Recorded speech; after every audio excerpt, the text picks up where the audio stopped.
Muy bien, el tema que vamos a comenzar es función cuadrática, pero antes tenemos que recordar la función lineal. La función lineal tenía una cierta estructura, que es f de x igual mx más b, donde m es la pendiente y b la ordenada al origen.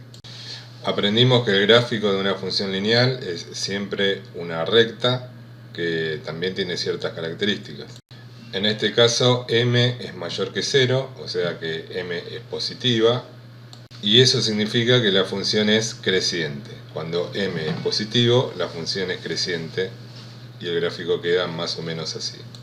En cambio, si m, o sea la pendiente, es menor que 0, o sea es negativa, sabemos que la función es decreciente y queda de esta otra manera. Después también aprendimos que había ciertos puntos que eran importantes. Por ejemplo, los ceros o raíces, que son estos en donde el gráfico de la función toca al eje de las x.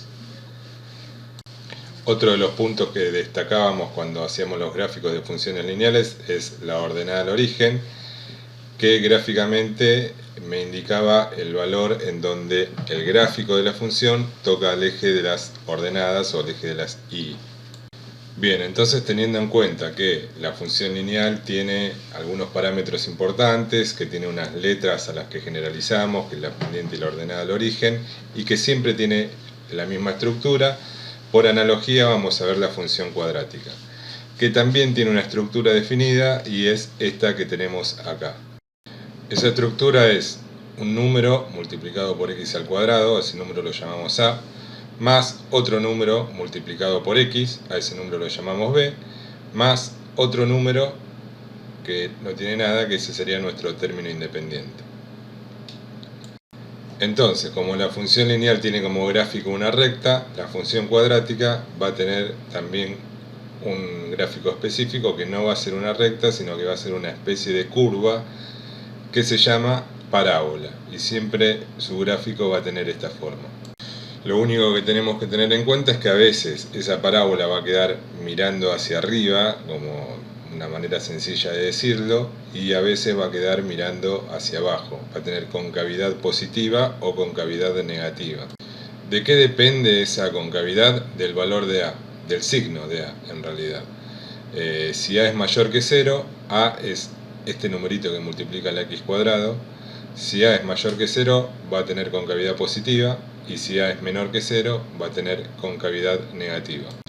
Podemos ver que nuestra estructura de la función cuadrática tiene tres términos.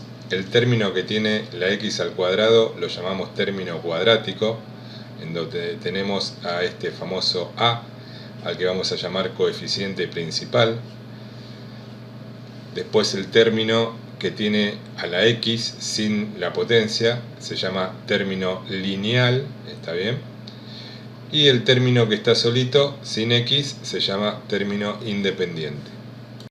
Hasta acá tranquilo, solo le estamos poniendo nombre a las cosas y después vamos a ir viendo qué hacemos con cada una de ellas. Por el momento pongamos un ejemplo concreto, en donde le vamos a dar valores concretos a B y a C. En este primer ejemplo, A vale 1, B vale 4 y C vale 3. En este caso son todos positivos, no siempre va a ocurrir eso. A veces puede valer 0, B y C. El que nunca puede valer 0 es A, porque si A vale 0 no sería una función cuadrática, sería otra cosa. Pero también, tranquilos que eso lo vamos a ir viendo a medida que vayamos haciendo ejercicios. Otra cosa que tenemos que tener en cuenta es que al igual que las funciones lineales, al igual que todas las funciones que veamos, tiene puntos importantes. Uno de esos puntos importantes son las raíces, que sigue siendo lo mismo que antes. Es el valor en donde el gráfico de la función toca al eje de las x, o se interseca con el eje de las x, ¿está bien? Esos son los ceros y raíces. Fíjense que en este caso las parábolas, estas dos que dibujamos acá, tocan en dos puntos. O sea que estas parábolas van a tener dos raíces. Eso no siempre va a ocurrir y también vamos a ir viendo de a poquito, tranquilos, qué pasa en cada caso. Otro punto a tener en cuenta, que también es importante, es este que está acá arriba y este que está acá abajo pintados de azul, que son los vértices, el vértice de una parábola, que es el momento en donde va bajando y cambia, empieza a subir, o al revés, va subiendo y cambia y empieza a bajar. ¿Está bien?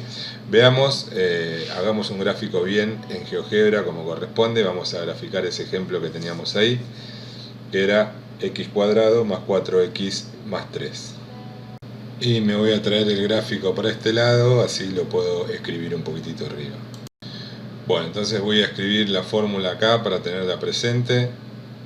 Primero tengamos en cuenta las raíces, que son estos puntos en donde el gráfico toca el eje de las abscisas o el eje de las X.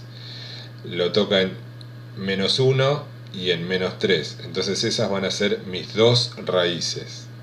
La otra cosa que teníamos que analizar era el vértice, que yo les había dicho que es este punto que me queda acá abajo. Es un punto, así que tiene dos coordenadas, una coordenada X y una coordenada Y. Es el -2, -1. ¿Cómo hago para verlo si no me doy cuenta acá gráficamente? Voy a GeoGebra, hago clic ahí y me indica cuál es el punto. Incluso con las raíces lo mismo, me indica cuáles son las raíces y cuál es la ordenada del origen también.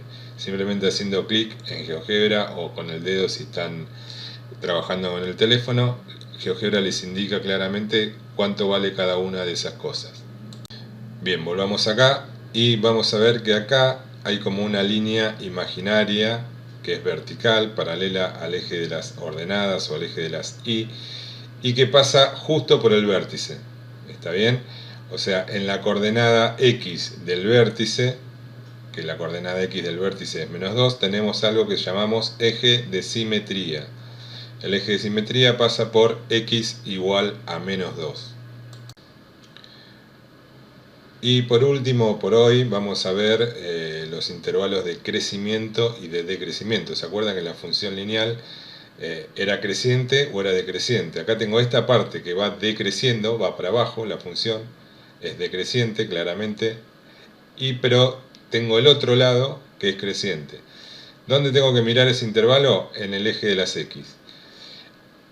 Eso que pinté de amarillo es la parte en donde está decreciendo la función.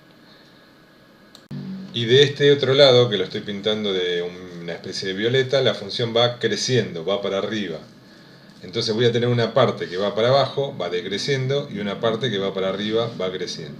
A eso los vamos a llamar intervalos. Espero que hayan visto intervalos en algún momento, si no lo vemos y lo repasamos.